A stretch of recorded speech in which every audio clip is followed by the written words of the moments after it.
hoentje altijd blier.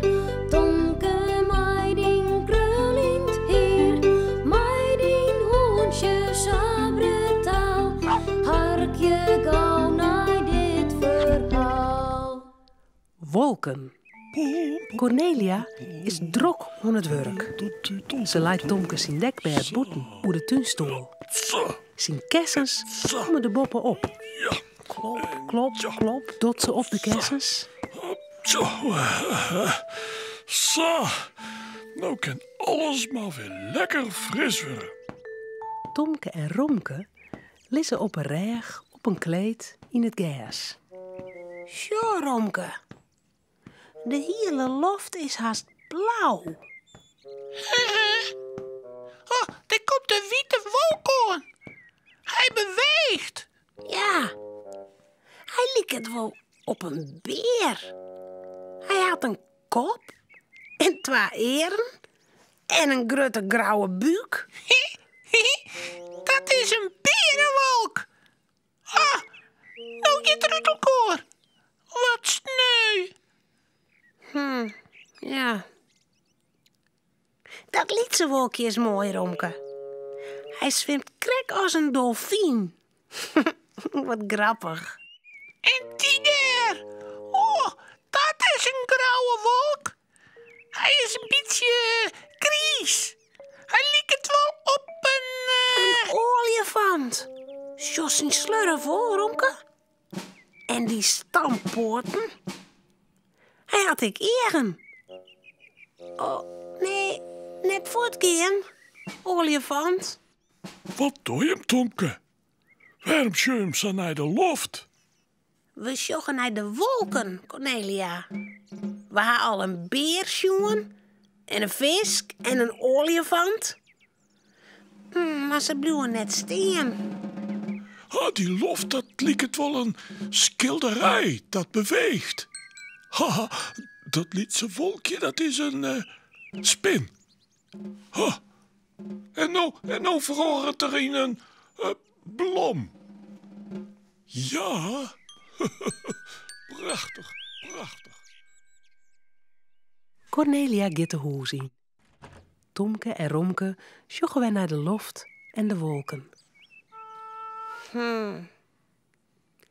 Ik wil wel dat ik een wolk wie, Romke. een wolk. Waarom dat? Nou, dan kon ik door de loft zweven. En dan zeg ik die en Cornelia hier lieds. En dan wie ik van alles. Een beer, een dolfijn en een olifant en Ja, dan wil ik een wolk wezen, Tomke. Maar wij binnen geen wolken. Du bent Tomke en ik ben Romke. Ja, een wolk is wit en zacht. Tomke, ik zie wolken. Ja, in een loft zeker. Maar daar kunnen wij net bij, Romke. Net in de loft. Nee, daar op die tuinstoel. Wat is wit en zacht? Kessens. Kessens! Mijn kessens ben wit en zacht. Romke, dat is geweldig.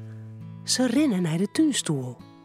Tomke neemt een kessen en tilt het kessen omheeg. Joepie de poepie, ik ben een wolk. Een grote witte wolk. Een berenwolk. Jappa! Hij zwaait het kessen in het roen en stampt als een grote beer. Romke wil ik een wolk wezen.